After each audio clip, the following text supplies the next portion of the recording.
Hello everyone, this is Ninja speaking. Welcome to today's episode of the Bootleg Breakdown program, where we're going to take a look, once I can take a deep breath for this one, Kamen Rider Build, Rabbit Tank Form, 20 Kamen Rider Kicks version bootleg from Legend Creations. Now, for those that might recall from previous videos of the channel, we have actually talked about the Cross-Sea Magma bootleg, also by Legend Creations, just for the sake of mentioning that.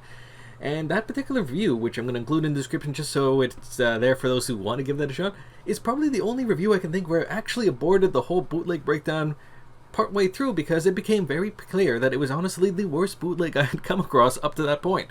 So for 25 bucks this cost me, give or take, I'm really hoping this one stands a little better. Now, getting it out of the packaging, we can see it has a nice little decorative stand, and by a nice decorative stand, I mean it's a simple, clear bit of plastic with a sticker on top, which, as far as I can tell, wouldn't actually hold the figure at all. It's just something to display on. Someone, if you happen to have the figure, tell me if the real one is like that or if it has a little more use, because I see no point for that particular stand whatsoever. And getting to the main figure itself, well, you can kind of see into the packaging, there's not a lot of accessories and stuff coming with this figure, but in terms of Kamen Rider stuff, that tends to be par for the course, so it's nothing too surprising. But once you actually get the figure in hand, wow, this thing, admittedly, while it looks okay from certain angles, it's actually a very flimsy feeling figure. Honestly, the whole thing feels very light to the touch.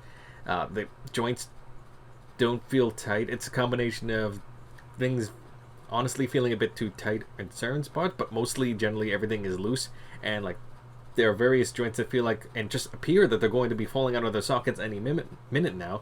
I'm particularly looking at those elbow joints and knee joints for that matter, and when just the shoulder bits are just very barely held on those little tabs that are kind of holding thing there. And speaking of falling parts, that's the elbow joint right there. With once you actually look at the little joint there, there's almost nothing that will actually hold it in place in the arm. It's being held basically by a smidge of a friction at best. There's nothing really holding in place, and those wrist joints aren't honestly looking very good either.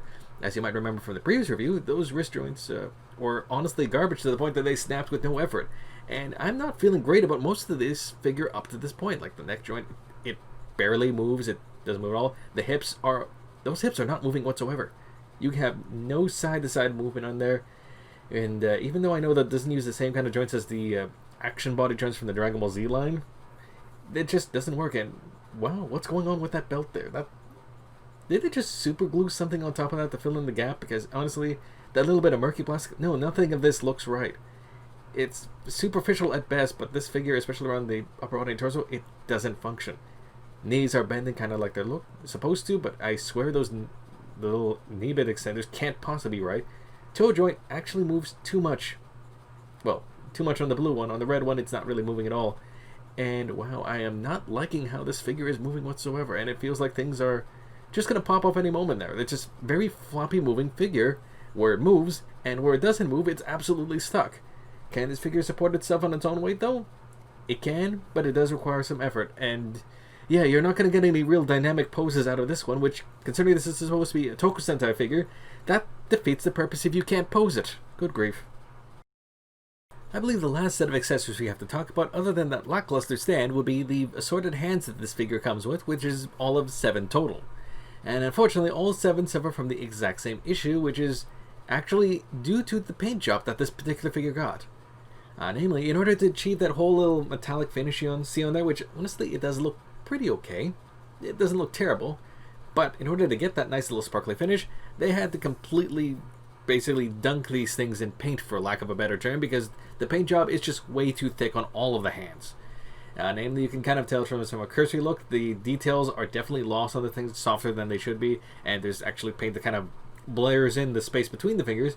But more importantly than that even, the paint actually got inside of the peg openings themselves, meaning that they're actually causing things to be snug fit compared to what it should be, which makes switching things off the wrist pegs that much more difficult if you don't heat the figure up first. That's exactly what caused the breakage in the last Kamen Rider bootleg, for those that happen to remember that much. And even looking at the other thing, well, I'm going to be frank, there's not much going on for this figure. Shoulder peg falls off because, like I said, those little armor bits were just completely, I don't even know what to call them at this point. They're just honestly very poorly fitted, and well, I was able to get this kind of back on there on camera. That was basically by dunking the whole thing in hot water again and just kind of carefully bending the whole shoulder peg back into place, but frankly, it's almost not worth the trouble for this figure. just for the sake of argument, though, let's show you what it looks like when you get the other hands on there. As you can kind of get from the drill bit that I have in the background there, I'd use the same 2.5mm drill bit in order to expand the openings, and by expand I really mean get rid of the excess paint that's on there. And once you do that, things are able to slip on and off a lot easier, but even when you do get the other hands on there, they completely stick out of the wrist all willy-nilly, and frankly the hands are not a very good fit overall. And as you can see, the shoulder bit fell off yet again, just for the record, because honestly the peg openings on most of this figure are not very good. Even this teardown footage is a bit weird, because instead of me trying to forcefully tear things apart by my hands as normal, everything here honestly just fell apart just from posing this figure. So suffice to say, I will not be recommending this bootleg or any other Legend Creation Kamen Rider figure at all, because they all seem to be uniformly rubbish. Speaking of rubbish, does anyone know if this counts as garbage or is this recyclable? I really have no idea. Someone in the comments get me back on that if you happen to know the answer. And I'll just take the time to thank you for watching up to this point, and additionally, thank you to the now 1,000+ subscribers to this channel.